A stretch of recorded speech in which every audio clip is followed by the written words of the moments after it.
देखी के जवानी रानी मुँह में आवे पानी मन गील भइल हो।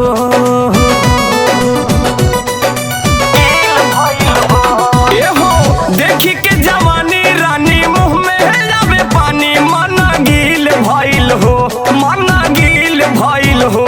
गजबे निखरता गजबे निखरता तोहर दुनो किला जामुनपुर जिला हिल गइल हो।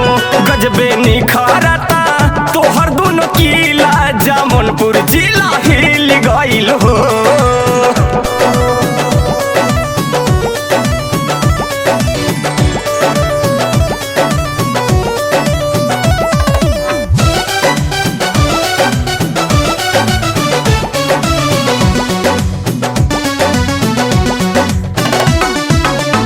सोरा हो सिंगार करके चले लू डगरिया, लाली पाप लागे तोहर पतली कमरिया हो।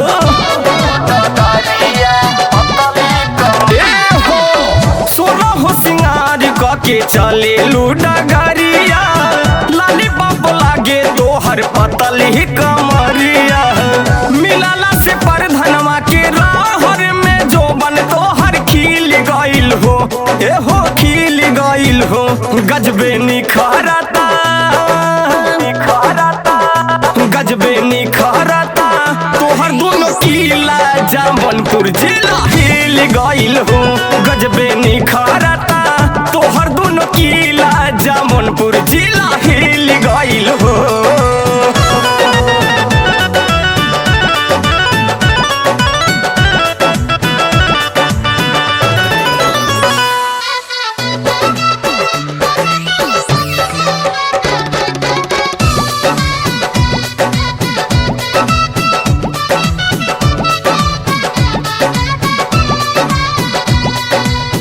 जोड़ नइखे बाटे रानी तोहर कौनो जिला में, चला न प्यार करी जौनपुर के किला में।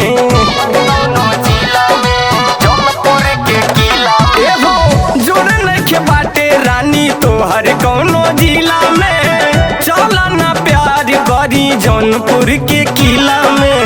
लइका त लइका या बुढ़वन के तोहरा ऊपर दिल गइल हो। ए हो दिल गइल हो। गजबे निखरता गजबे निखरता तोहर दुनो किला जामुनपुर जिला हिल गइल हो।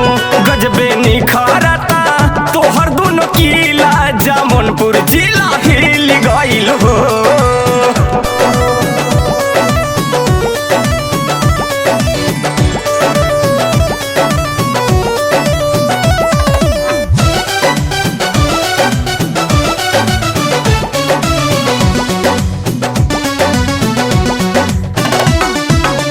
राजा बाजार में तू गर्दा मचवालू, साजन जावेद से तू सोती खोलवालू।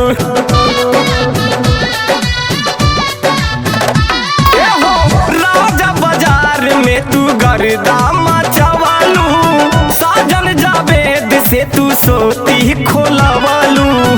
बनबू हीरोइन अब सत्यमा के नंबर तोहर मिल गइल हो। ए हो मिल गइल हो। गजबे निखरता गजबे निखरता तोहर दुनो किला जामुनपुर जिला हिल गइल हो। गजबे निखरता तोहर दुनो किला जामुनपुर जिला हिल गइल हो। देखी के जवानी रानी मुँह में आवे पानी मन गील भइल हो, मन गील भइल हो। गजबे निखरता गजबे निखरता तोहर दुनो किला जामुनपुर जिला हिल गइल हो।